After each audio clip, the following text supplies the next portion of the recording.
Good evening, ladies and gentlemen.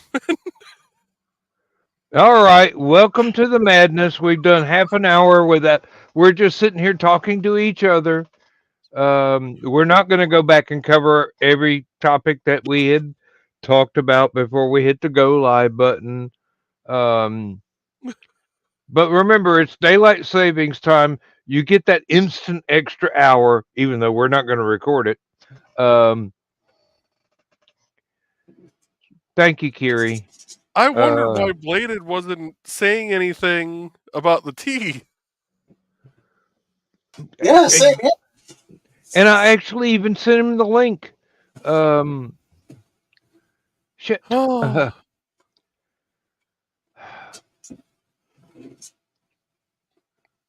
I know exactly what caused it. While I was playing the theme music, which is not going to come out on the recording, I had to go around down the hall urgently because I was having too much fun in stupid o'clock to excuse myself and leave the room. So, and I jumped in midstream, or what I thought was midstream, because I clicked on the wrong link to begin with. It's all right. It's not like we're getting paid to do this correctly. No, there's just 3 people who stream multiple times a week, and none of us noticed it still said scheduled instead of live up in the top corner.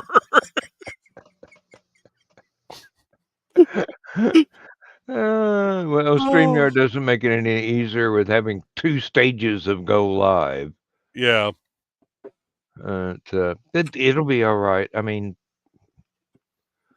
it's not like my millions of fans are going to write me complaints. No, but when Carl watches this on rerun, he's gonna have a ball with it.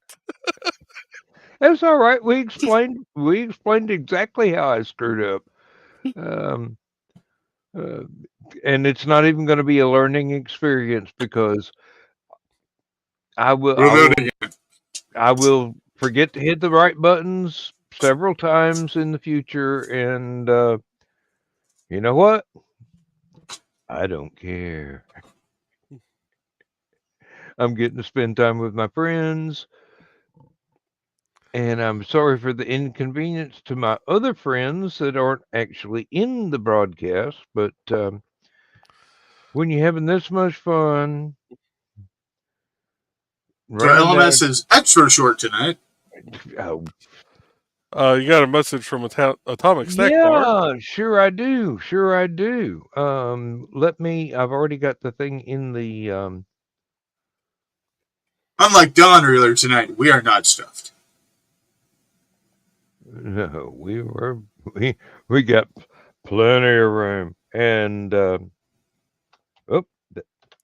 for you, Rob, anytime. There we go.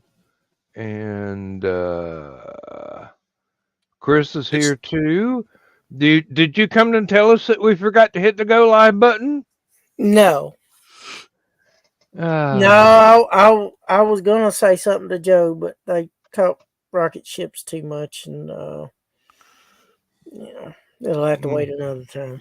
Yeah, there's that other topic that I would really like to know how that turns out and why that topic arose. Yes. It's not something we can cover here, so someone did a naughty. Yeah. Rob, you've got the link there in your private chat, so come on, Rob. Unless I send it to the wrong person. No, I sent it to the right person. I wouldn't have doubted it. I mean, I sent the link to Thesis, and he never said anything else. So I thought for a minute. Well, he's watching, but you can come in too, Thesis. Well, he was watching as of 12:03. Half hour later is when we found out we weren't broadcasting. Yep, we did the first 30 minutes without hitting the go live. So I came in after you finally did go live. Yeah. It's just entirely just in the nick of time. it's entirely on me. I should pay attention to these details, but I'm having fun, and I'm just a pretty face. I just show up and look pretty. Granted, I fuck that up all the time, but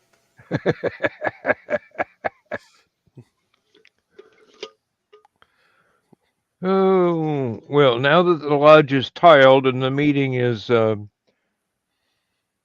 gavelled in, folks, if you're watching this and you don't know what this show is, or you don't know why this show is, check your meds. I have no idea why anybody would. I got no idea why anybody would be watching this that didn't already know what we were. welcome to Who's on First, the modern edition.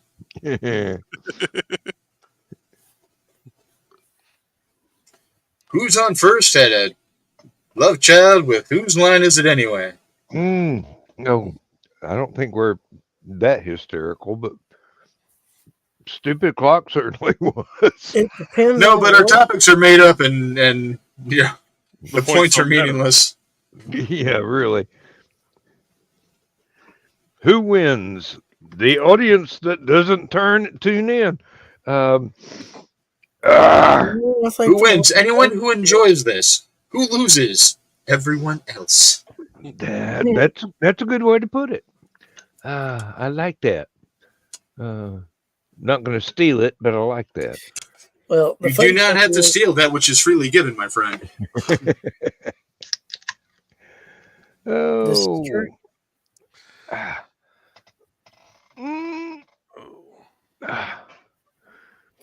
Keep an eye out. He should be here soon. He's setting up as we speak. Yep. That'll be fine. That'll be absolutely fine. It's not like we have a given topic. Have you heard anything from Thessaly? I have not heard anything from Thessaly, although I did see that she was posting on Facebook this week. Okay. I think the last thing I saw was she was posting a photograph of her cat. And it's mostly a black cat, but it has orange streaks in its fur. That sounds cool. The cat looks like it's cool. Kind of a black tortoise. So kind of a black tortoise. Well, if they're hanging out with Thessaly, the cat is cool. Oh, yeah. Of course. Seriously. Thessaly is cool. Exactly. I mean, how many intelligent, witty, clever, creative, cat-loving, and violin-playing people do you know? I can think of one. Hey, Josh. Sounds like Josh's cat too. Yep. Mm-hmm. Josh, if your cat got any more laid back, it forget how to breathe. I'm surprised this is actually transmitting to Facebook. I'm not. Because of how late we were, this Facebook should have canceled the feed, right? Yeah. Not necessarily. I mean, if we'd went over an hour, it might have, but, only 30 minutes. Facebook realizes shit happens. Especially after last week. Yeah. We're not going to talk about that. But we will, Facebook. We will. I can't comment on the past 2 weeks because I've been traveling, so Saturday nights was, if I got to say hi, I was doing good. Well, Rob is with us now, but he is on voice only. Yes, I'm voice only this evening. That's quite all right. I'm trying to talk my wife into that for Green Room. Friday nights on the Green Room. She's very self-conscious about being on camera. So my is Miss why? setup is just really setup intensive. So it's like, just don't even want to deal with it most of the time. All I got to do is remember to hit the right buttons and stuff comes on. But and Oh man. charge the headset. Oh Lord. But I have lighting and all that kind of stuff. It takes a minute. Yeah. Joe, I'm about to send something in the link chat that I hope you can figure out how to share because this is freaking awesome. What? Oh, have in the you link chat. got? Okay, hold on. Yeah. But yeah, it's nice to be here. I was waiting Stupid O'Clock out because Stupid O'Clock's a little fast and hip for me. Last Man Standing's more my speed. I thank you for that, but I recommend tonight's Stupid O'Clock. We got very, very, very close to being green room. Yeah, it got a little body tonight. Oh, Chris.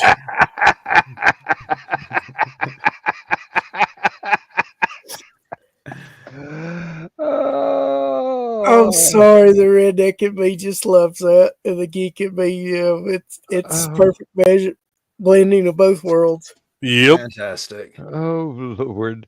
Now I want to see that movie, even though it's impossible. Someone needs to Photoshop Jackie Gleason as a Klingon now. Oh Lord! I'm glad you thought of that because my brain would have just went spring. Oh heavens! Yeah, Josh, trying to talk your wife into coming on some of the shows with audio only. Yeah, I can understand. Glad to have you with us tonight. She has no reason to be ashamed of being on camera. What, Lindsay? No. I'm talking about Josh's wife. Yeah, Josh's wife too.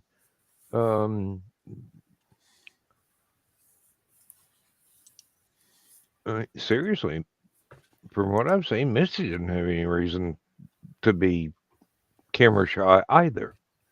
I concur wholeheartedly. All of y'all have very nice, significant others / wives. Well, I would imagine for the normal person, it'd almost be something akin to stage fright doing something like this. Yes, it is. Yeah. And the only reason we're so good at it is, despite the fact that I forget, we give zero fucks. Yeah, I would say, despite the fact I forget to hit the buttons to get everything started. We've been doing this for several years now, so yeah, I'm not exactly the most renowned public speaker around. I have the courage to prove it. Yep. But I'm amazed that I am so comfortable being on camera and being recorded now. I think I proved that with the video about composing the song. It's like, okay, that didn't work. Let me hit the edit. Did you see me post about the cowbell and Yes is Owner of a Lonely Heart? No, I didn't. Oh, I've got to start looking at the Stupid O'Clock page, Facebook page. Well, this was on my personal page. Oh, on your? No, I did not. But I probably got an alert for it that I haven't seen yet. Yeah. I cannot hear a cowbell now without hearing Christopher Walken in my head. Oh, of course. Of course. That's just one of those givens. The Saturday Night Live skit with Blue Oyster Cult with Will Ferrell playing the cowbell. Yeah. That You know, was I one. generally don't care for the cowbell in music, but I love that song. Well, there's two other famous songs I can think of with cowbell in them. Rolling Stones' "Honky Tonk Women." Yeah. And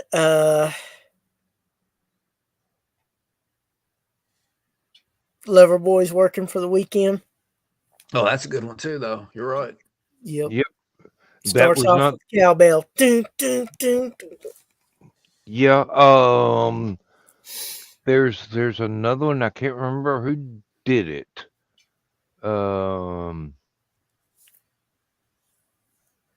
Now you're messing with a son of a bitch. Oh, is that Mountain or is that T-Rex? Oh no, it's Nazareth, Hair of the Dog. Nazareth. Okay, yeah. There you go. That's why I couldn't think of it. T-Rex. What am I talking about? Oh, T-Rex went everywhere. Bang and Gone, Get It On probably had cowbell in it. Probably. If it doesn't, it will now. Okay. Josh says he started out with weather podcasts and some political casts before he joined us. So yeah, it's just a matter of increasing the size of your comfort zone, I suppose. Mm-hmm. Yeah, and it's also, if it's something that you're into or you know about, you feel more comfortable in joining in, or if it's something you learn about over time and then you're like, hey, I don't mind joining this discussion. I feel like I can add to it. Yeah. And sometimes even the ones that don't think they have anything to add to the conversation to bring a lot to it. Yeah, indeed. I used to be really shy about commenting on somebody else's videos. And if I hadn't gotten over that, I'd have never got to know Rob. That is true. I remember the first one you ever commented on too was the Hawk the Slayer. Was what it was one of the Sword and Sorcery videos. Yeah, that's the god awful movie that got me started writing, because it was the middle of a blizzard in Athens, and I was snowed in with a bunch of friends, and there's only so many games of Risk you can play. Yep. Before tempers start to flare. And we watched Hawk the Slayer, and I kept going, oh, this is god awful. Jack Palance is cueing scenery up one side, across the ceiling, and down the next wall. And one of my best friends just looked me straight in the eye and says, "You write better. I challenge you." So I started on the career that has become my career. But if Jack Palance didn't chew the scene, you'd be disappointed. Well, yeah, I mean, because that's Jack Palance. That's his style. It'd be like if Frank Gorshin didn't do impressions, you know. Although in the '66 Batman, I do believe that. And now I blanked on the name. Somebody John help me out. Astin. John Astin, thank you. I think John Astin was a more menacing Riddler. Nuanced. You would actually think that John Astin's Riddler would murder people. Whereas you didn't get that feel from Gorshin. Although Invasion of the Saucer Men, that's a good movie. And Gorshin is in that. I have one for that coming up. Yeah, I don't doubt it. I don't doubt it. I actually got to sit down and watch the entire thing, and I thought, this is not cheesy. This is actually a decent movie. And the scene where he fights the alien fights the cow, that's brutal. Oh and yeah, gory for a 50s movie. I was actually shocked at the amount of gore in that scene. well, and well, spoilers for a movie made in black and white in the 50s. The realization that the aliens were the reason the cow was drunk, not the kids on Lover's Lane giving the cow beer. They were actually injecting alcohol into their victims, and that was one of those. That was one of the things where I noticed the foreshadowing. Where in a lot of other movies of the era, I never noticed that kind of foreshadowing. That was a nice detail. What I watched again last week, The Brain That Wouldn't Die. Have you ever seen that one? I think I have. Refresh my memory, please. It's the one where it's this kind of shady scientist or shady surgeon. His wife and he are in an automobile accident, and he manages to save her head. And so he's out searching for a new body for her head. But it's really got this kind of sleazy for the time, smoky, bar-filled kind of, got a different vibe for the time. I mean, it feels like you're just watching something sleazy. Definitely recommend. That was on our movie list last year, Dan. Oh yeah, yeah. I want to say that one used to hit Svengoolie a lot. And it was interesting to me when I saw the Invaders from Mars movie, or no, Mars Attacks movie. Excuse me. Let me get the titles right. They actually borrowed that trope and shoved it in there. Yeah, you're right. Had to use a shoehorn, but they made it fit. Hey, Joe And yet- Dog. Ever, Hello, who was that? never mentioned. That's Rob. That's Atomic Snack Bar. Oh, okay. Well, hello, sir. Good to meet you. I'm just in here for a minute or two just to aggravate Dan. You're gonna have to work harder. Dan. I'm retired now. He was a little late in getting the live stream started, but he did get it going. Hey, doesn't matter. Better late than never. Yep. Rob, did you ever watch the movie Sundown, the Vampire in Retreat? Is that what Bruce Campbell, right? Yep. Yeah, I've seen that one once. Yeah. Him, David Carradine, Maxwell Caulfield, a whole bunch of famous character actors from the 60s and 70s. I'm trying to find a movie that I saw when I was a kid. It was on our. We didn't have Svengoolie. We had Shock Theater. Hey, I remember Shock Theater. Mhm. And it's about this. It was like French Revolution. They cut this guy's head off, but his head didn't die. They carried him around, his head around in the box, and they'd grab him by the hair and pick him up, and his mouth would move, and people would fall under his spell. Are you sure that was a movie? Because that was Dark Shadow. That exact thing happened in Dark Shadows. It was a big plot line. No, it was a black and white movie, Okay. and it was late night. Okay. Well, Dark Shadows did start off in black and white. I thought it started off late night too. No, this was well past my bedtime, late night Okay. on Saturdays. It sounds like a Roger Corman movie just from the description, but hey, Roger Corman did a lot of movies. Yes, Black he and did. white and cheesy. Just that sounds like a Roger Corman movie. Mm-hmm. Hey, you made a career out of it. Yeah, I read his book over this last summer. Quite good. Oh, good. I'll have to look that up too.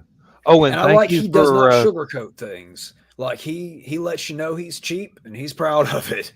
hey, he's been able to turn it into an That's how you empire make money. pretty He's been much. able to make it turn into some nice profit. Yeah. Have any of y'all ever seen his version of the Fantastic Four movie? I haven't. It Is that the one with Jay Underwood as Human Torch? I could not tell you who the actors and actress is. All I know, it was Roger Corman. He did the entire movie. It was shelved for decades until Okay, so somebody yeah, it's the one that was made in the 80s, and they just made it so that they can keep the rights, so that they could say that they could make that they made it. exactly, and it's not that bad. I like the look of the thing. I like that costume.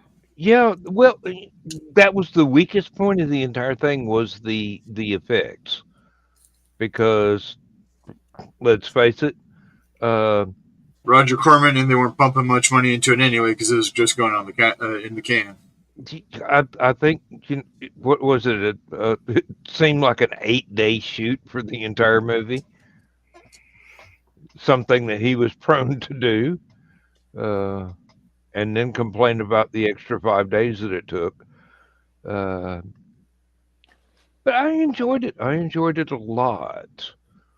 I wouldn't put it up there with the two that got released. Boxes.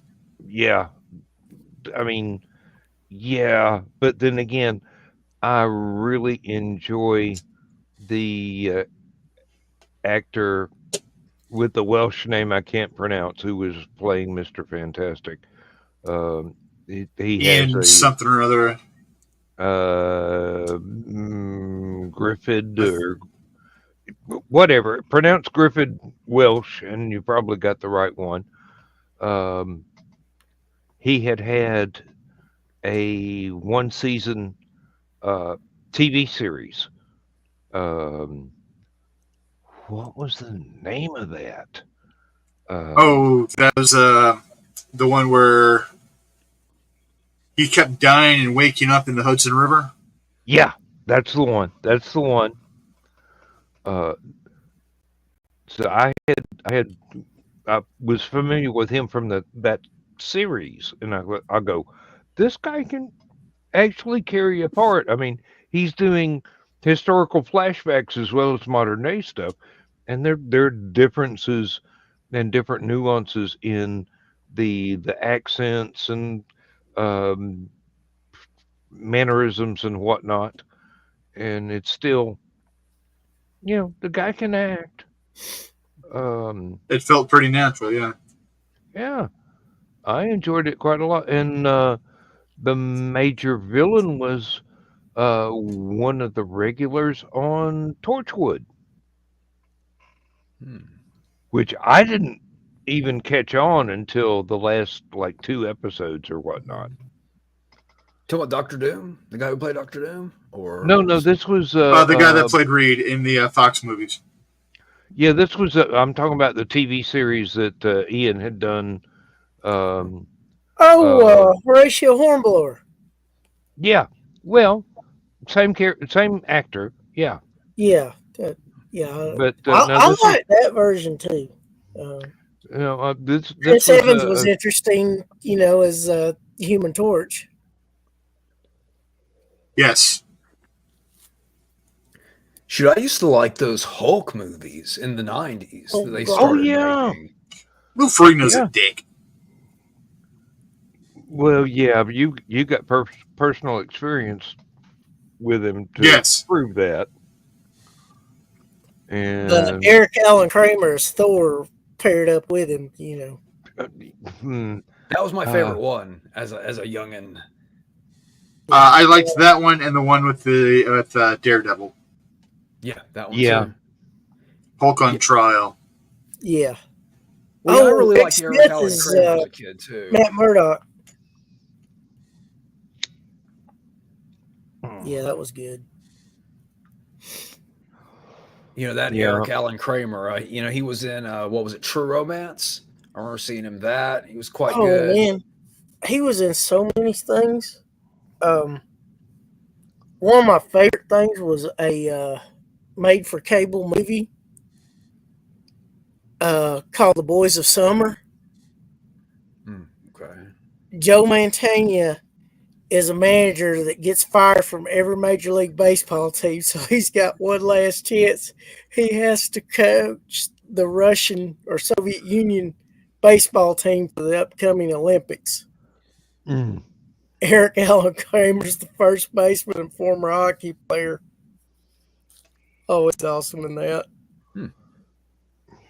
He also was He was in a also- couple of sitcoms in the 90s, wasn't he? He was, Yes. yeah. And he was also in a sword and sorcery movie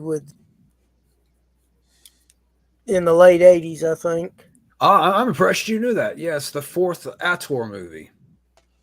Yeah.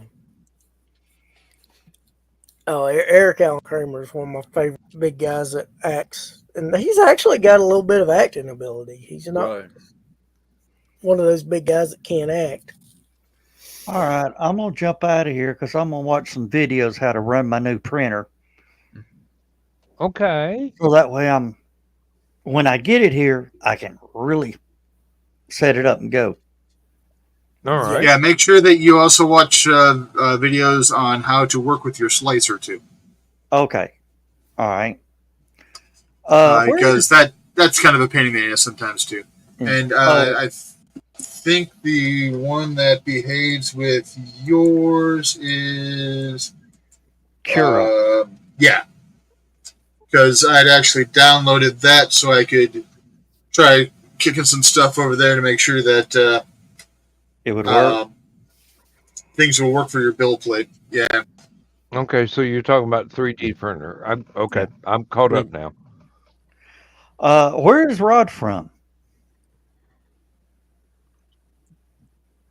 Where's that? Rob from? Yeah. Atomic. Oh, originally or now? Now. Florida. Oh, okay.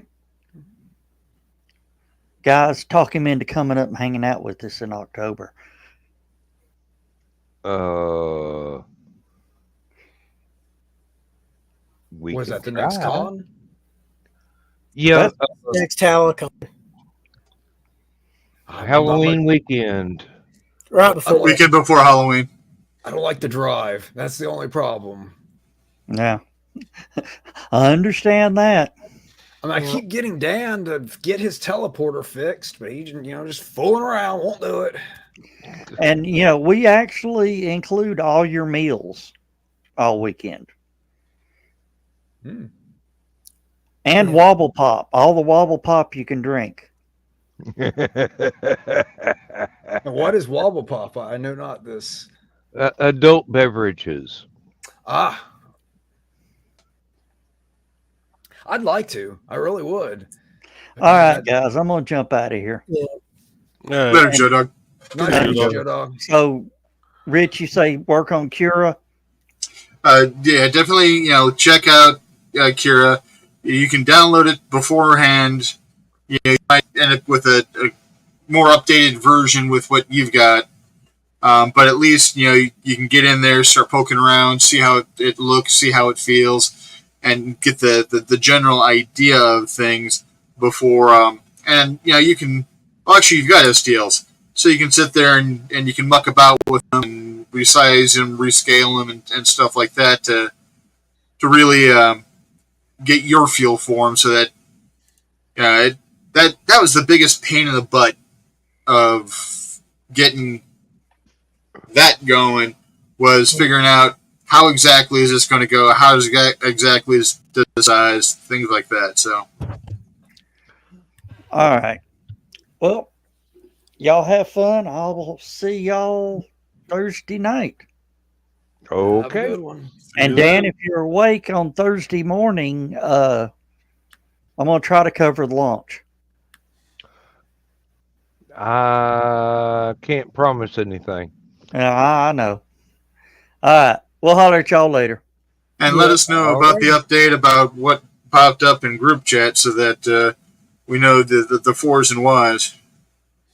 Yeah, it's I can tell you that in private yeah, after the broadcast. yeah, yeah. All right, I'll holler at y'all later. Alrighty. All Later, right, brother. Be safe. all right. Bye bye. Yes, I want to leave the studio. So Hallowcon, that's Atlanta, right? No, it's in Dalton, actually. It's It's north of Atlanta. It's almost all the way to Chattanooga. Yep. What's the city? I was map questing. I'm curious. The Dalton. We're right off I-75. We're about 30 minutes south of Chattanooga. Dalton, Georgia. And it's an inexpensive hotel, but they treat us really, really well. And Yeah, I'm coming down from Northwest Indiana.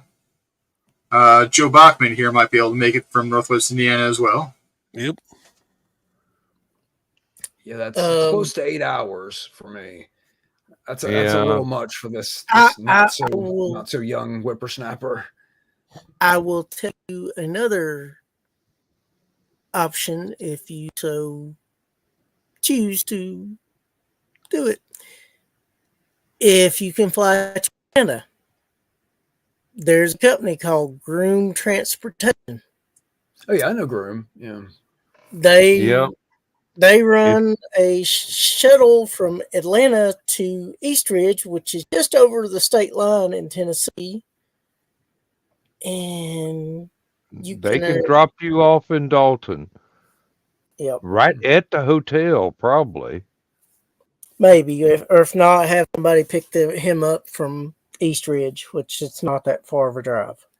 No, not at all. But it would be great. It would be great to see you at the con, Rob. Yeah. That would be fantastic to meet you. We would enjoy having you there. That would be quite neat. And you could even go into the little cafeteria thing in the hotel and critique Joe Dog's choice of cheesy movies. And then you could actually witness that discussion that you've been wanting to see oh so often about him and Skunk in the meeting of the minds of old sci-fi horror. Yeah, that would be something for a panel, actually, is get Skunk and Rob together talking movies. And, my book should be out by then, so I don't know, maybe. Hey, I'll be selling books there if I've got any in stock, and lots of other people will too.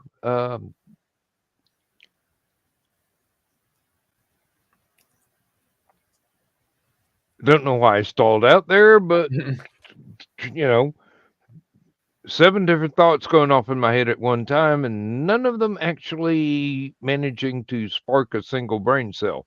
So, moving on that basis, to quote George Carlin, I wanted to thank you for cluing me into that Lee Van Cleef Kung Fu Western. I managed to watch about a half an hour of it before I went to bed, and I've got it bookmarked so I can go back and watch the rest of it. But that's absolutely classic.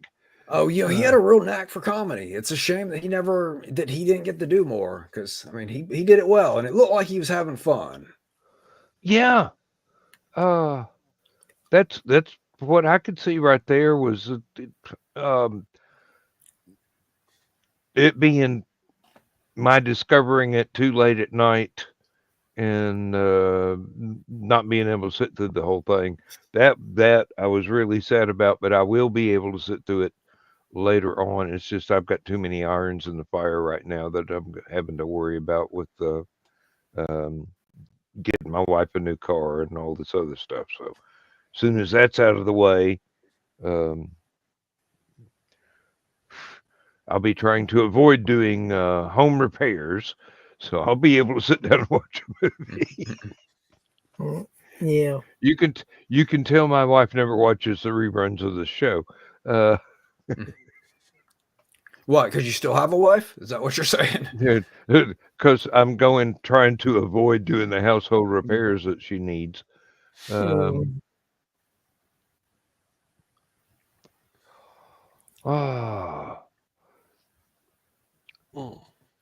Yeah, I watched another good one week before last called The Big Gun Down, another Lee Van Cleef spaghetti western. Quite good as well. Well, if you're talking spaghetti westerns, did you ever see any of them with Terrence Hill in them? The Trinity movies? Yes. I saw edited versions of those when I was younger, and I'm going, there's got to be more to this. And I think I managed to see an unedited version of at least the first one. Well, there's another hilarious movie where he's a cop that inherits superpowers or acquires superpowers called Super Fuzz. It's got him and Ernest Borgnine in it. It is. Oh, it's a guilty pleasure. That was one of my favorite movies when I was a small kid. I'm probably even before I started school even, but that one was on a lot in my house. And yeah, I loved that one.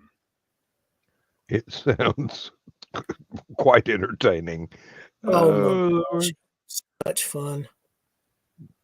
Yeah, I haven't seen it since then. So, decades ago, but I still remember how much I liked it. Yeah, I've got to say my introduction to Ernest Borgnine was McHale's Navy. Same. And wasn't it Tim Conway in that one too? I don't know. Ensign Parker? Yeah, the lovable goof up. Yeah. I was getting it, and part of my brain wants to say yes, but part of my brain wants to say no. I was getting it and Sergeant Bilko mixed up. Hey, yeah. Phil Silver's definitely one of the folks that had the best comedic timing for a sitcom actor. He was awesome. You know, I learned a lot from a couple of his appearances on Johnny Carson, because I was addicted to Johnny Carson, the Tonight Show, as a child. And when Johnny retired, I pretty much gave up late night TV chat shows. That's fair. Everybody quite like him. The only one that would come close, probably Arsenio Hall, as far as the stand up in front of the show. And then, but Carson had it nailed as an interviewer. I mean, he had a way of talking with the guests that got them to come out of their shell and open up and everything. That was great. But then you got to remember, I grew up with Jerry Lewis and Dean Martin having a variety show. Well, people trusted Johnny. Yeah. And that was a lot of his appeal and why he could get people to them. Yep. Hello, so Matt. Have you guys heard about the horror movie that is coming out that gives very Johnny Carson type of vibes? And I'm trying to remember the title of the film off the top of my head right now. Stephen King and Kevin Smith are giving it rave reviews. That's pretty good. And basically, it's a talk show host. It's late night TV. Late Night with the Devil. I think that's the name of the book or the movie. Late Night with the Devil, I think. Where they're trying to, he's coming back from a major personal tragedy and stuff like that, and they're trying to get the ratings back up. So what they're going to do is they're going to bring on a child that's allegedly possessed and, go through an interview and stuff like that. And things do not go the way that the talk show, producers and everyone thinks it's going to go.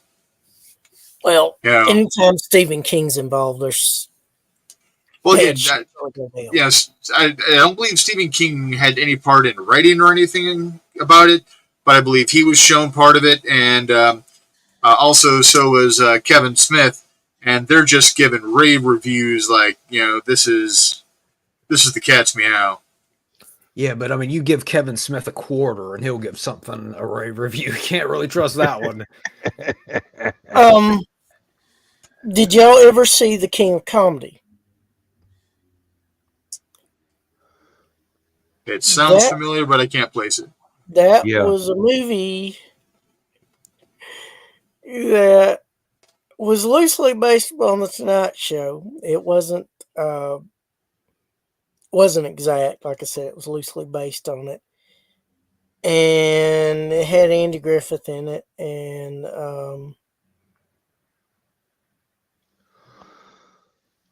I want to say Jerry Lewis, but I'm not positive. And it's one of the deals where the guest eventually becomes a host on the show and becomes really popular. And, he gets, soaring reviews and goes on to great heights, and then he falls. Okay. Oh, yeah, I was looking here. It says it stars De Niro. Yeah, De Niro. I knew it was some dark-haired actor, performer. I just couldn't remember who. I do believe I've heard of it, but I don't believe I've ever seen it. Yeah. Because it sounds like something I would remember if I had. Yeah. You mentioned Arsenio. I was a big fan of Arsenio as a lad myself. Oh, man. Yeah. I look forward to the John B. Williams poetry moments in that theme song. Well, I always liked with Arsenio was he would get, the big talk show guys got all the big guests, but he would get some mid-level people. And so there's often like metal bands and stuff. Like I remember Anthrax performed on Arsenio. Probably wouldn't have seen Anthrax on like Johnny Carson or whatever. So, I always dug that aspect of it. Yeah, and I liked the fact that Giant was performing on there. Carson had the Avengers level folks, and Arsenio had the street level heroes. There you go. Yeah. That's a good way to put it. And I will always remember there were two nights in late night talk shows that I will always remember. One of them was Alice Cooper on the Tonight Show when the Lace and Whiskey album was needing to be promoted, and he came on and did I do believe it was the title track Lace and Whiskey. And then another one was when Arsenio did Chunky A. And I went, holy shit, this is good. So I have bookmarked that video. And I have dug up the Tonight Show performance with Alice Cooper too, because I am a a big fan of Alice's, and You ever seen I Monster have Dog? the Chunky A CD at home. yeah, Sorry, what did you say, Rob? You ever seen Monster Dog? can't say that I have. Yeah, that's one of his few starring roles. It was an Italian movie he made, and it's actually pretty good, but it gets a bad reputation because it's dubbed. And I think that kind of throws people that it's not his voice coming out of him. It's a strange dubbed voice, but it's a pretty good movie if you like that sort of thing. I did see him on. I do believe it was a '70s mystery show. And the sleuths were two elderly ladies, and Alice just kind of guest starred in this. And then when it came to the wrap up of who all the actual villains were, Alice was conspicuously absent, but he did perform sick things on national television on this mystery show. And just the ease that he had speaking the scripted lines when he wasn't singing. It didn't last very long at all. I mean, most of his was to have the song in the TV show, and then say a few things, and then go home and count his money. It's about like I saw at least one show where Paul Williams came on during promotion for Phantom of the Paradise, and Another great cheesy movie. oh, I love that movie. I really love. I mean, I love that movie on the same level I love Rocky Horror Picture Show and Shock Trooper. Yeah.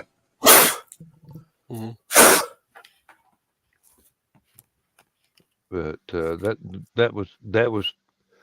I'm very glad I have those memories. Is what I'm trying to get at.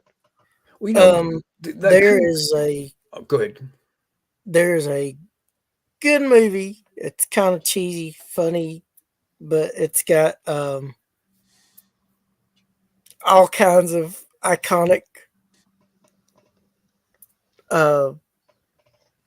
people from the 60s and 70s and 80s. There's a movie Murder by called Death. of 76.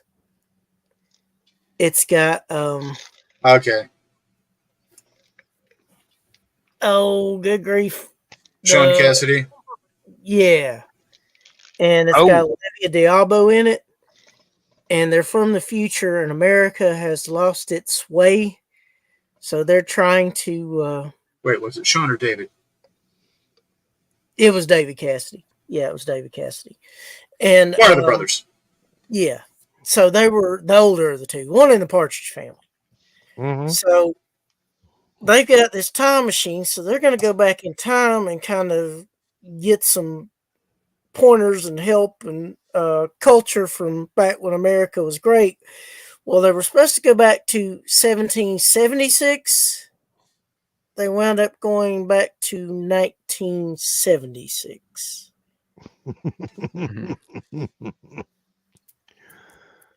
Oh, just in time to watch them on the reruns. Oh man, it was good, but it was cheesy good. Oh, do you remember the original TV series of The Flash? David Cassidy was on that as a very, very effective villain, Mirror Master.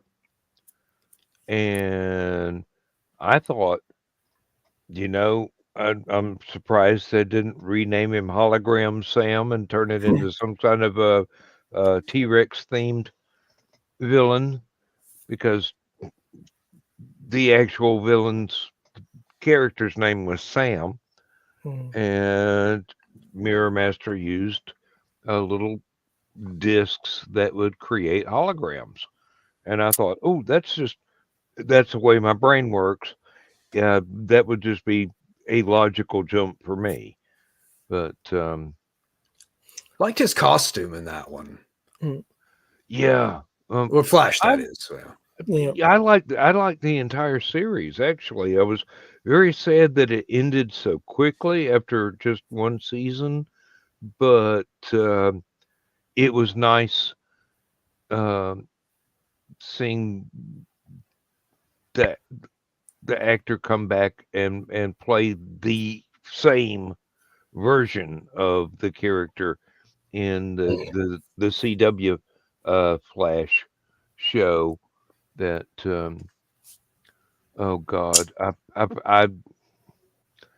I got disgusted with all the repeated adverts trying to watch it on the computer. So I missed the last season or season and a half. Well, the complete Flash is on DVD at Walmart. And apparently, according to YouTube, it's going to get a reboot I with Grant coming back in the part. But then again, this is YouTube. I can't take it as fact. Yeah. No matter what people want me to believe, I gotta wait and see. I saw the biggest TV series DVD collection ever in one package today or Saturday. They had the entire series of Gunsmoke for $199.99. Oh, How geez. many episodes is that? Wow. 25 seasons, I believe. Yeah. It was the longest Gunsmoke, running show on television. if you count the radio episodes as well as the TV episodes, Gunsmoke is the only show that's been on as long or longer continuously than Doctor Who. Dark Shadows has a pretty massive box set itself. If you ever seen that one, the big coffin. Yeah, I've got several hundred episodes of Dark Shadows from back when it might have been illegal, but it wasn't immoral to torrent things. Never got the complete set, but can't do that nowadays because there's too many viruses out there. And it's Before no I longer forget, even moral. I've got to mention one of my favorite David Cassidy moments ever. I'm dating myself because it was the MTV Video Music Awards. He was up there as a presenter, and he just all of a sudden just started breaking out into the Partridge "Come On Get Happy" song, and the crowd got in it and was joining in with him. Of course. I wouldn't be a bit surprised for that to turn into a sing along.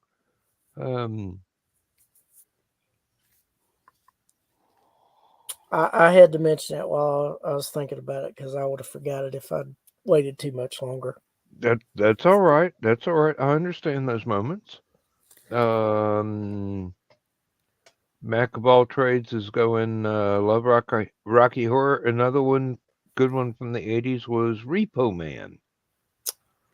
And for a second there, I thought he was talking about Repo the Genetic Opera. And I know those are two different things, but wires got crossed. Yeah. John Wetton. Same cheesy vein, though, Yeah. Yeah, John Wetton probably took 2 decades off his life from all his heavy drinking. Okay. Yeah. I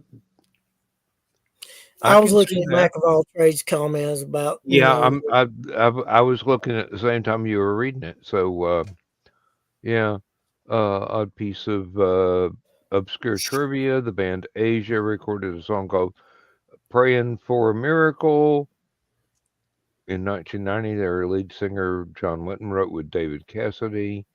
They were both raging alcoholics. The song was basically about hitting rock bottom, but written by two guys who hadn't punched through all the sub-basement floors yet. Yeah. And let's see. Probably Witten was 67 and his mom was still living. So, okay. Wetton was how I got introduced to King Crimson.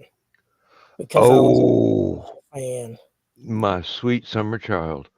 I got into King Crimson by having been introduced to Brian Eno and Robert Fripp, and they're teaming up for several projects, but most notably Eno's 4 or 5 albums from that period. Yeah, so but when that was how I got down the King Crimson rabbit hole, was through John Wetton. I'm like, oh, he was in King Crimson? I need to check them out. Yeah, I would recommend Crimson to anybody, especially if you like intricate, I wouldn't say alternative, but I would say they're one of the cornerstones of progressive rock. Yeah, that one I will not argue that at all. They were alternative when alternative really was an alternative. They were alternative before alternative existed. Yeah, exactly. Another thing is, before Asia reformed, John Wetton and Jeff Downs did a project called Icon, which they did several albums. Mm-hmm. And I think it was spelled IKON instead of ICON. Mm. Funnily enough, I actually first heard of King Crimson because of Stephen King, the Dark Tower books. That was my first kind of exposure to them. Yeah. Oh, I highly recommend them.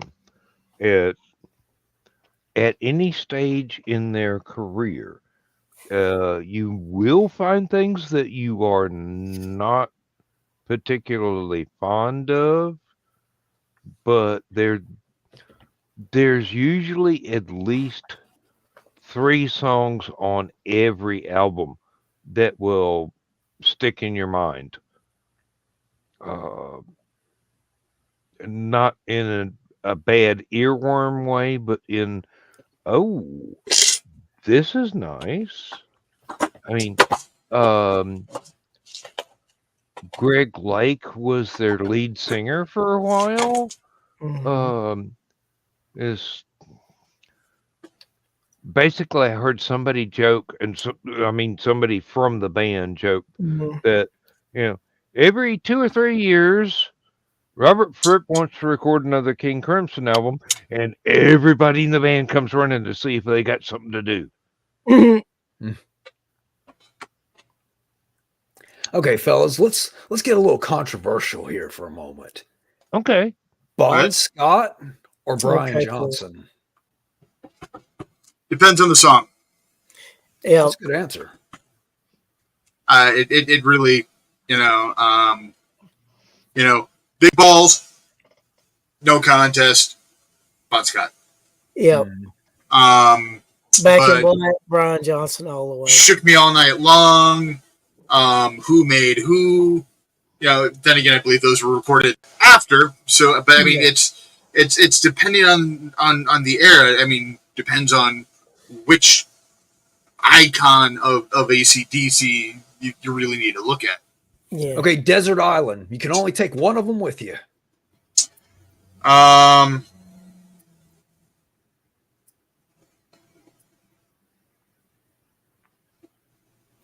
Yeah, I'd have to go with Brian. As would I. Simply because I wouldn't have to worry about waking him up to make sure that he didn't asphyxiate.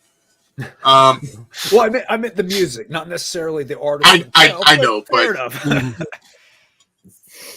I'm reminded of a friend of mine who now lives many more miles away than he used to. And he goes, "Up, same dude, didn't matter. Same dude, same voice." Now I'm going. The guy Okay. that they got to replace Brian, I feel sounds damn near exactly like him. And I was not that as intense a fan of AC/DC, so when their first singer passed away and they got the new singer in, I was not sophisticated enough to be able to tell the difference. AC/DC is the reason why I got so many stops in high school. Because their music would come on and suddenly the Impala's doing 140. I have no idea how. This is why I put a disclaimer on my first two albums. I am not responsible for your speeding tickets. Yeah, I was. I wrote those things at 140 to 180 beats per minute, so they make you want to put your foot down. And there are a lot of bands that have used the same trick.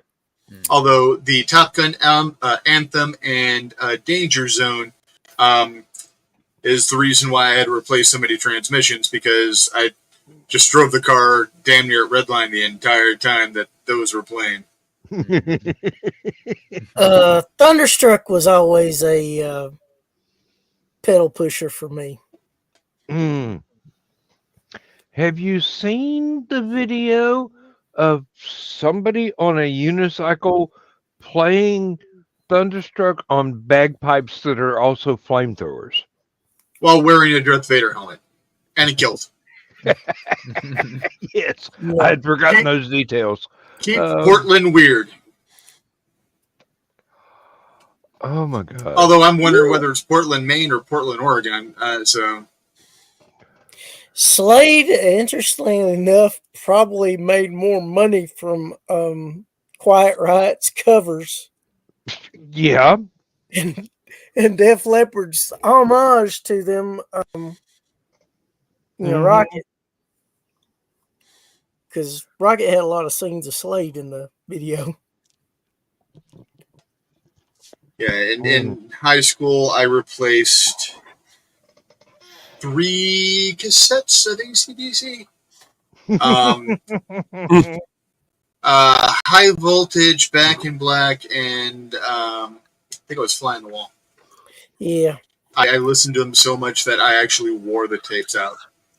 Well, Rich, there's this great documentary. It's something like My Stupid Cover Band, or This Is My Stupid Cover Band, something about a stupid cover band. But it's about, I guess, the country's most popular AC/DC cover band. It's quite good. It's on Tubi. I recommend checking that out. It's called what? It's something, let me look it up. It's something about a stupid cover band. Oh, you talking about Hey See Dixie?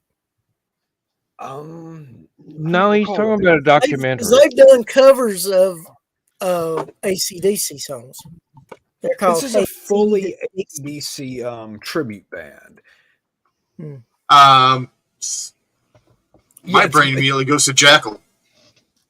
Oh, sorry, it's My Stupid Tribute Band. Okay. Yeah, it's a documentary. It's on Tubi right now. Or at least last time I checked. It's quite good. And it got to the point where they're so recognized as like the best AC/DC cover band that when Brian Johnson was out or leaving or whatnot, they actually brought this guy and auditioned him, like the singer for this band. And he got pretty close to actually taking Brian Johnson's place. Well, Brian Johnson's back with the band now. Right. Yeah, but I cried when I heard the news about Angus passing. My wife literally had to console me. It was Malcolm. Angus is still alive. No, Angus passed too. Wait, did he really? Yeah. Pretty sure. I'm pretty sure it was Malcolm because Malcolm was. I haven't heard anything about that. As far as I know, Angus is still alive. Could have sworn it was Angus. I cried for nothing? Son of a bitch. Yeah, it was Malcolm, the older brother. But Malcolm was the band leader. He's the one that made sure everybody was together, and he came up with a lot of the baseline riffs. I mean, the basic riffs, not the baseline riffs. That was Clyde Williams, but I apologize. I remembered incorrectly. I could have sworn I was thinking stuff. Hey, Then again, they're brothers, you know. yep. You just briefly visited an alternate universe. That's all. There were But now no you'd be tears happy shed that in Angus is vain. still alive.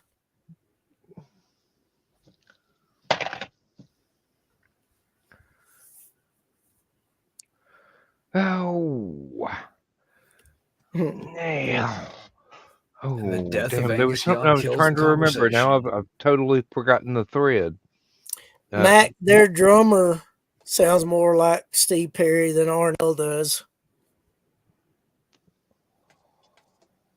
Mm-hmm. Listen to Dean Castronovo sing Mother Father while playing drums.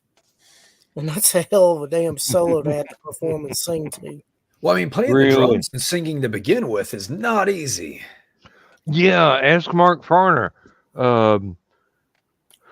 Sheesh. I got impressed with Grand Funk Railroad a long time ago. Kelly Keagy of Night Ranger. Mm-hmm.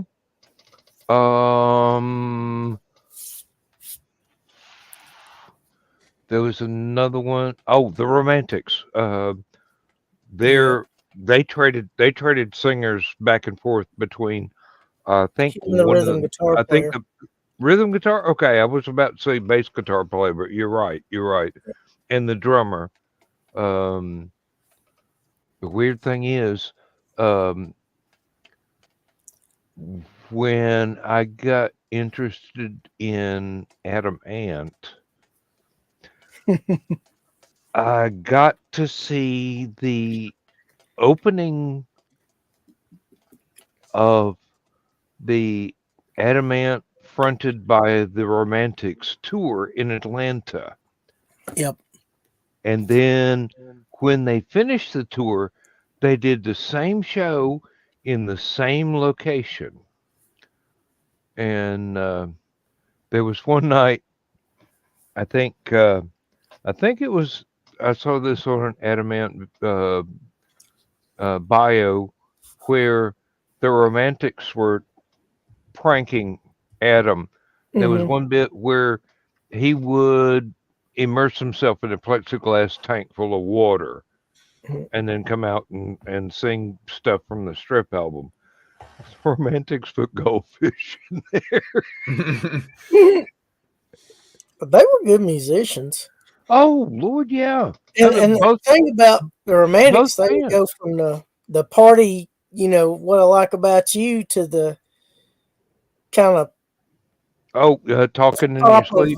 Talking your sleep. Yeah, yeah. I like bands that can cover a wide range of things. Yeah.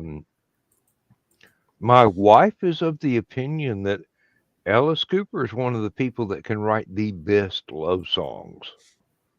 Oh yeah, You and Me's one of the. Yeah, seriously. There's some real emotion in there. It's just the theatrical horror aspects of the stage show take up a lot of his interest to be able to do the set pieces and the dramatic, the shock scenes and things like that. People sometimes forget that there's a lot of stuff. There are a lot of different aspects to Alice's abilities and talents, and I would say the same goes for a lot of other musicians that people think are monolithic when they're actually a D20. I can see Dr. Hook doing that. Oh God. Oh yeah, I can see that. Another one Dressed, that dressed up another in one. disguise and open for themselves is another band. Yeah. Uh, Here's the the funny tur- thing. the Turtles did that. They put it out an entire album of them covering different musical styles, and I mean they poked fun at the Beach Boys and I think the Birds and a bunch of other bands that were just as popular or even more so than they were at the time. Uh, Well, I it, didn't it get to was see it, hilarious. but Joe Dog talked about how C.W. McCall would put on a show, and then they would get done with their set, change clothes, and come back as Mannheim Steamroller. Because it was essentially the same thing, but Mannheim Steamroller didn't have Bill Fries singing the lead vocals to Convoy and other songs like that. I did not know that. Thank you. And Steve Martin, when he does his comedy show with Martin Short, has the bluegrass band that he plays in perform before them. Well, he sings some songs with them, plays some songs Hmm. with them, and then they go into their set. Yeah, I'm very glad that Steve Martin did not sideline his banjo playing for the stand-up comedy. Being able to do both is awesome, and it's just I know he's gone more seriously into music, but there's a video on YouTube, I do believe, that has him and Marty Robbins and It's funny, Max. Steve Martin said the same thing.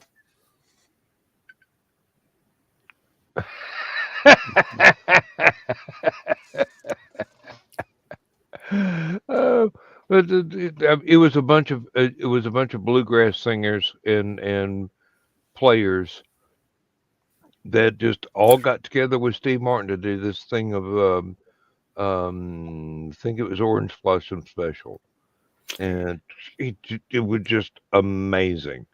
Um, and There's a Vince Gill song where he's got all these Grammy-winning country artists and whatnot in the video with him performing. You know, the long-haired, bearded guy that was the bass player in Phil Collins' Studio video, mhm. and Reba McEntire's the waitress that gets up and joins backup singers, and over in the corner you'll see him roll the camera, and Steve Martin's playing his banjo in the video. That's astounding. You reminded me of all the people that made guest appearances in at least one Gretchen Wilson video. Oh I yeah, think it was Red. I think it was Redneck Woman. yeah, Um, probably. it's. I mean, you got Hank Williams Jr. in there, and sadly Kid Rock, because I don't like that guy very much. But I'm not going to deny his talent. I just don't like him. And several other people as well. Well, Um, I'll tell you one song you might like by him. Dan, he has a duet with Bob Seger. I'll have to look that up. It's called Um, Real Mean Bottle. okay, I'll have to look that up. I'll have to look that up. Um, I, I was kind of ambivalent about him until he pinched the Leonard Skinner song, and After that, I'm Oh, going, don't worry, they made plenty of money from it. oh, yeah, he made plenty of money from it. They made plenty of money from it because he had to pay royalties. Oh, yeah, I can see that too. But no, it's just that didn't sit right with me. And especially because it combined Leonard Skinner with Warren Zevon. Yeah. And Warren was not openly acknowledged, even though it was so obvious. So that ticked me off because I'm a big Zevon fan. Speaking of Hank, I got into Hank Sr. and I got into Hank the Third, but I never got into Hank Jr. That's reasonable. I mean, seriously, everybody got. I mean, I grew up with. Hell, my family was actually driving by a radio station where Hank Sr. was performing on the radio station right then live. And I'm going, we're within 100 yards. I can actually see the radio tower up the hill from the grocery store that we were just coming home from. And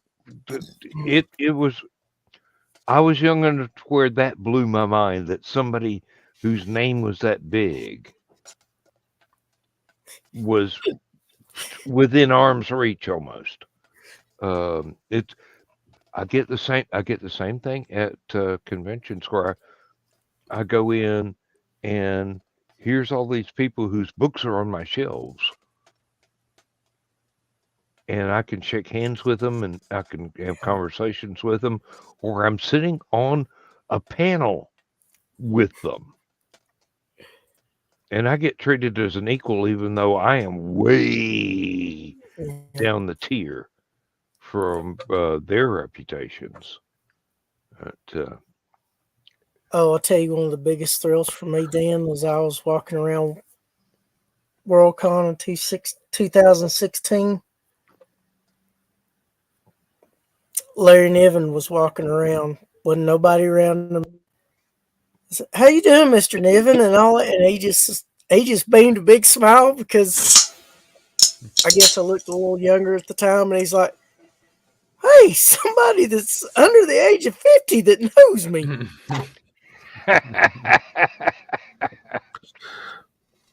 But I didn't interrupt him just long enough to say hi, ask him how he's doing. He just seemed just genuinely delighted, and that made my day. He is. I've been in the Niven mailing list for as long as I've been online. Mm-hmm. And basically, once a month, if Larry is feeling up to it and comes into the chat, I get a chance to talk to him. I've seen him at 2 different conventions in Chattanooga live and talked to him. Hell, I was sitting at an autograph table next to Jenny Wirtz at the same table I was in. Mm-hmm. Larry Niven and Jerry Purnell were at the next autograph table. Now, why was I at an autograph table when it only sold like 2 short stories? Didn't even have a book out. And people were bringing me copies of the convention program to autograph because there was no place they could buy my book. Mm-hmm. I didn't even have any copies there. I would have had to spend... Probably because Uncle Timmy takes care of his guests. Yeah, well, I mean, me and Jenny Wirtz had a wonderful time sitting there going, yeah. Niven and Purnell's autograph line is going out the vendor's suite and around the building 2 or 3 times, and somebody will come up. You've actually got stuff to sell, and your artwork is amazing. And we're just sitting there being snide and snarky with each other. And she's a wonderful person. And Pernell was getting pissed because everybody's wanting Larry's autograph and not his. Jerry's a little more outspoken than Larry was. Oh, you do not piss off Dr. Purnell. That is a lethal mistake right there. And he's sadly he's no longer with us, but I treasure those memories. I got to see him at the last Bane Barfly room party at Dragon Con before he passed. Mm. So I consider myself a lucky person. Yeah. Rob, are you still listening? I am. I'm here. I was going to suggest a Hank Jr. song that is probably not what you would expect, but it's very well done. Well, honestly, I think the only song I've ever heard by Junior is that annoying football song. I want to say that's it. So anything would probably be a good suggestion. Well, all my rarity friends are coming over tonight. Well, he changed that up for the night football thing, but yeah, that's what it was based upon. Listen to his song "Blues Man." Mm-hmm. It's one of the best ballads you will ever hear. Okay. I'm pretty fond of Country Boy Can Survive myself. And Country State of Mind's really good too. What was that song again, Chris? I'll actually bring it up on YouTube now and listen to it. The Blues Man. All right, I got it.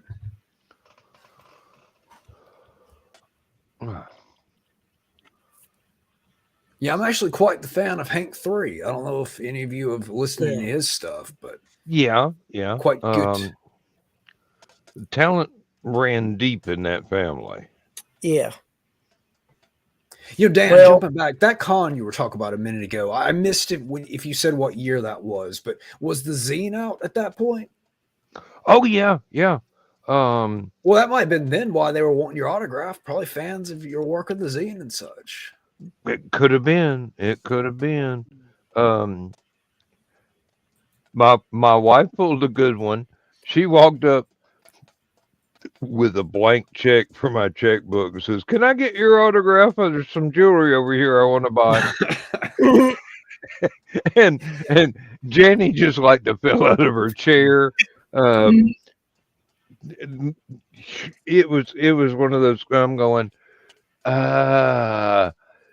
Yeah, they won't take debit cards yet, will they? Here you go. And who should I make this out to, dear? Lord. It wasn't that expensive, and it got my wife happy. So it was a win-win situation. Well, gentlemen, it is officially 3 a.m., so I am going to take off. Mm-hmm. And we have run. Wow, you really roboted there, Rich. Yep. All right, thanks for joining in, Mac.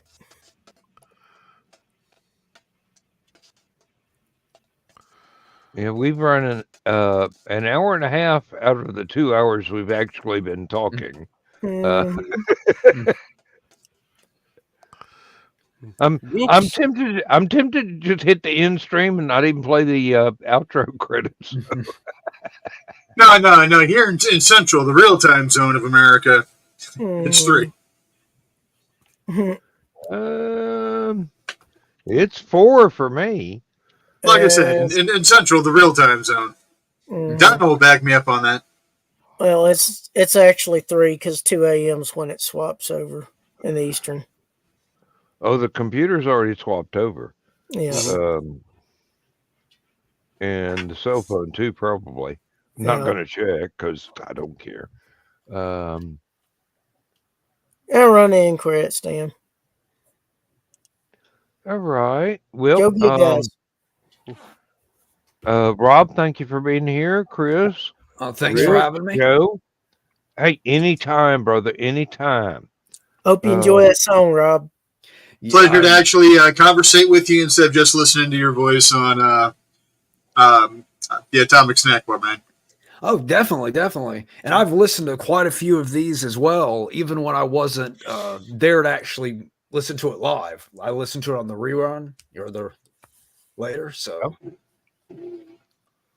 That can be entertaining at times. Well, I mean, we do go on. We do crack jokes. And well, I'll tell you, the first time I got really invested in it, actually, it was the first time I listened. It was the chili debate. There was a chili debate going on, and that was the first time I even commented on it too. Yeah, I still give John grief for putting carrots in his chili. That's un-American, dude. It's outrageous. Oh, my mother would write me out of the will if I did that. He got chili and stew confused. Yeah, well, chili technically is a stew. In his defense, he grew the peppers that were in it himself. He had no idea they were that strong. God, that was that hot.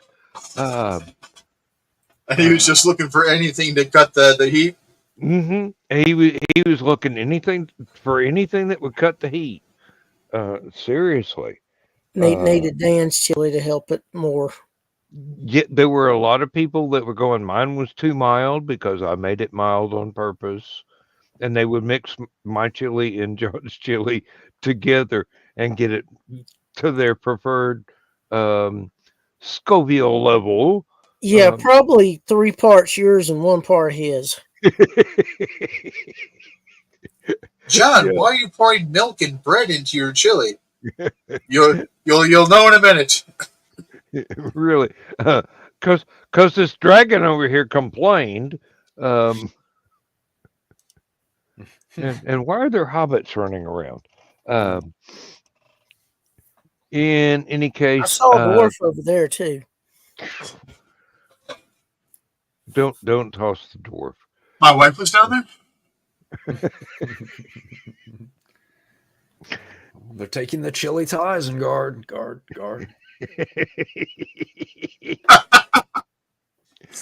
Good one. That was enough to relit of Coldrake. Hey, there wasn't a single spoonful of my chili left after that first night. I mean, again, they had to use so much of yours to cut his. I still get compliments on it. I swear, people remember it, and I'm going,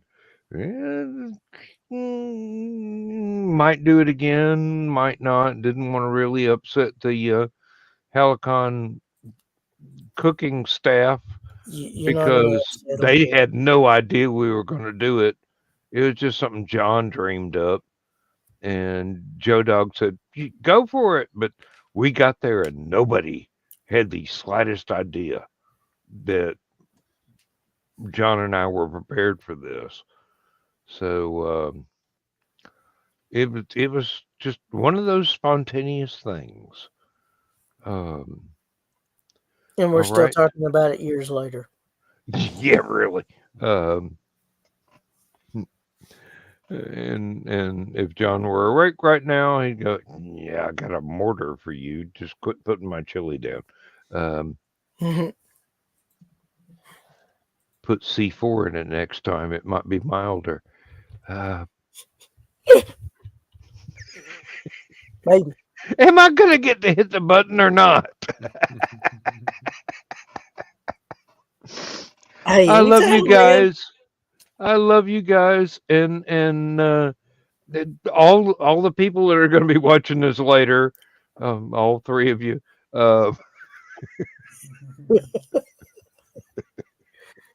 all my loyal fans, let's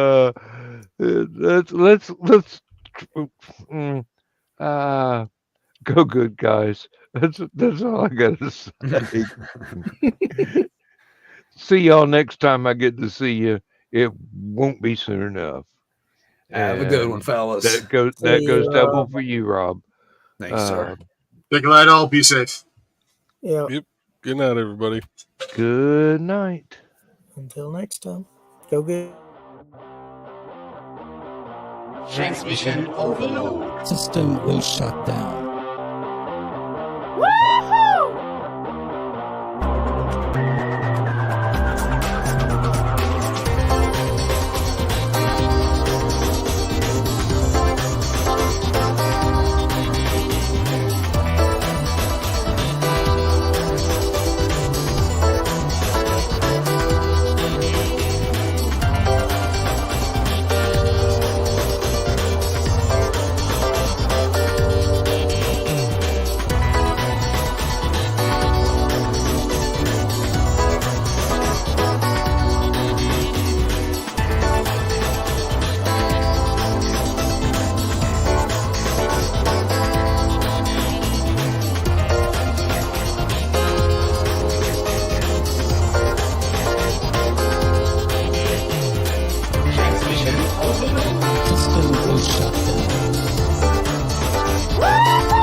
System will shut down. System will shut down.